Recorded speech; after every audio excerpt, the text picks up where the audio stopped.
एक सुंदर कहानी 2 मिनट समय निकालकर अवश्य पढ़ें। दोस्तों, एक बहुत ही बड़े उद्योगपति का पुत्र कॉलेज में अंतिम वर्ष की परीक्षा की तैयारी में लगा रहता है। तो उसके पिता उसकी परीक्षा के विषय में पूछते हैं तो वो जवाब में कहता है कि हो सकता है कॉलेज में अव्वल आऊं। अगर मैं अव्वल आया तो मुझे वो महंगी वाली कार ला दोगे जो मुझे बहुत पसंद है। तो पिता खुश होकर कहते हैं, क्यों नहीं, अवश्य ला दूंगा। ये तो उनके लिए आसान था। उनके पास पैसों की कोई कमी नहीं थी। जब पुत्र ने सुना तो वो 2 गुना उत्साह से पढ़ाई में लग गया। रोज कॉलेज आते जाते वो शोरूम में रखी कार को निहारता और मन ही मन कल्पना करता कि वह अपनी मनपसंद कार चला रहा है। दिन बीतते गए और परीक्षा खत्म हुई। परिणाम आया, वो कॉलेज में अव्वल आया।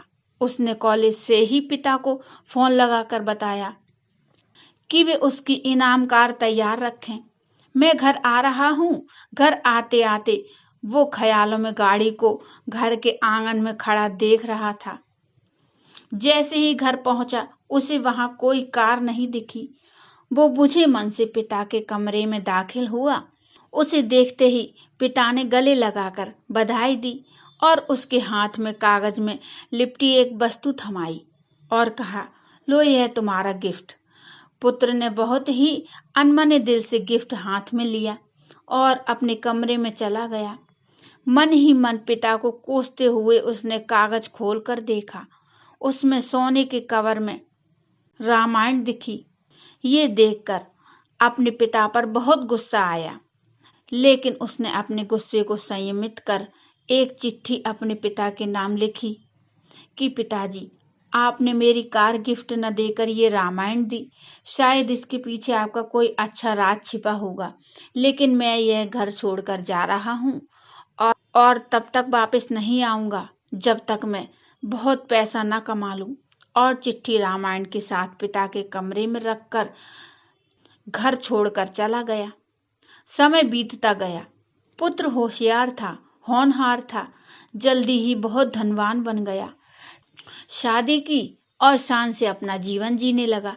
कभी कभी उसे अपने पिता की याद आ जाती तो उसकी चाहत पर पिता से गिफ्ट न पाने की खीज हावी हो जाती।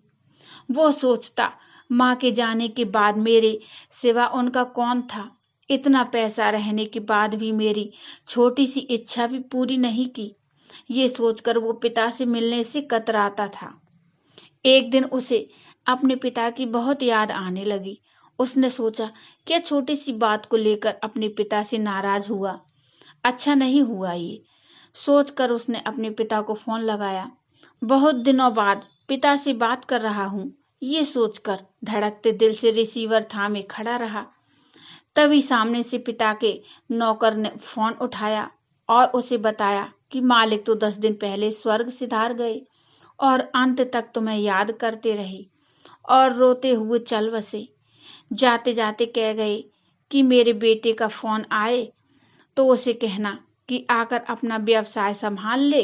तुम्हारा कोई पता नहीं होने से तुम्हें सूचना नहीं दे पाए।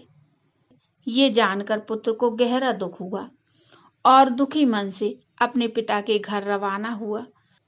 घर पहुंचकर पिता के कमरे में जाकर उनकी तस्वीर के सामने रोते हुए रूंधे गले से अपने पिता का दिया हुआ गिफ्ट रामायण को उठाकर माथे पर लगाया और उसे खोलकर देखा। पहले पन्ने पर पिता द्वारा लिखे वाक्य पढ़े, जिसमें लिखा था, मेरे प्यारे पुत्र, तुम दिन दूनी रात चौगुनी तरक्की करो और साथ ही साथ मैं तुम्हें कुछ अच्छे संस्कार दे पाऊं, ये सोचकर ये रामायण दे रहा हूं। पढ़ते वक्त उस रामायण से एक लिफाफा सरक कर नीचे गिरा, जिसमें उसी गाड़ी की चाबी और नगद भुगतान वाला बिल रखा हुआ था। ये देखकर उस पुत्र को बड़ा दुख हुआ और धड़ाम से जमीन पर गिरकर रोने लगा। ऐसे ही दोस्तों, हम हमारा मनचाहा उपहार हमारी पैकिंग में ना पाकर उसे अनजाने में खो देते हैं। पिता तो ठीक हैं, ईश्वर भी हमें अपार गिफ्ट देते हैं, लेकिन हम अज्ञानी हमारे मनपसंद पैकिंग में न देखकर पाकर भी खो देते हैं। हमें अपने माता पिता के प्रेम से दिए ऐसे अनगिनत उपहारों का प्रेम का सम्मान करना चाहिए और उनका धन्यवाद करना चाहिए। दोस्तों, इस कहानी में जो मेरे दिल को छुआ है वो ये बात है कि यदि वो बेटा अपने पिता को छोड़कर नहीं जाता तो शायद उसके पिता अभी जिंदा होते, क्योंकि बेटे का मोह पिता को खा गया। सबसे बड़ा दुख होता है संतान के जाने का, संतान के खोने का, और ये संतान कभी समझ ही नहीं पाएगी, इसीलिए तो छोड़कर चल देते हैं माता पिता को।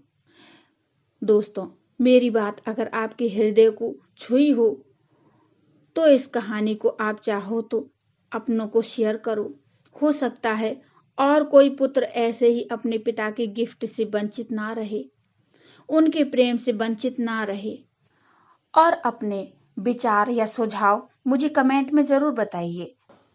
दोस्तों, ये कहानी आपको अच्छी लगी हो तो लाइक करिए और चैनल को सब्सक्राइब कर लीजिए। Thank you.